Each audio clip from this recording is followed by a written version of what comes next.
সংগ্রামী নেতৃবৃন্দ, সংগ্রামী নেতা অধ্যাপক মিয়া গোলাম পারোয়ার আজকের এই সমাবেশে প্রধান অতিথির বক্তব্য রাখবেন। সংগ্রামী ভাই এবং বন্ধুগণ,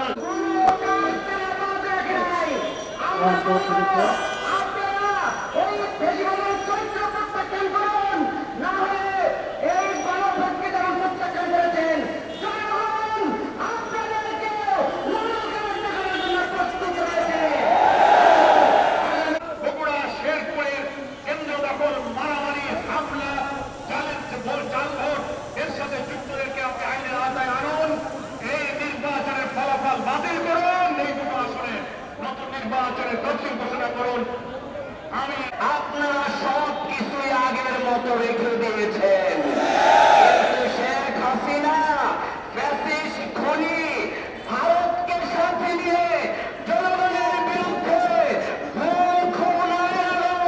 তৈরি করে 15 বছর কাটিয়েছিল। আপনাদেরকে সেই সুযোগ জনগণ বাংলার মাটিতে।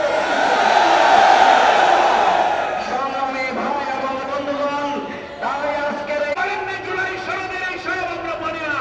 4 মাস চুপ করেছিলেন কেন? ভোট হয়ে গেল, ইঞ্জিনিয়ারিং হলো, সরকার গঠন করে চেয়ারে বসে এখন ফ্যাসিবাদী কর্তৃত্বশীলদের মতো ক্ষমতাকে কাজে লাগিয়ে জনগণের আকাঙ্ক্ষাকে আপনি বাতিল করতে চাচ্ছেন। তাহলে আমরা কি বলতে পারি না, জনগণ বলতে পারে না যে প্রধানমন্ত্রী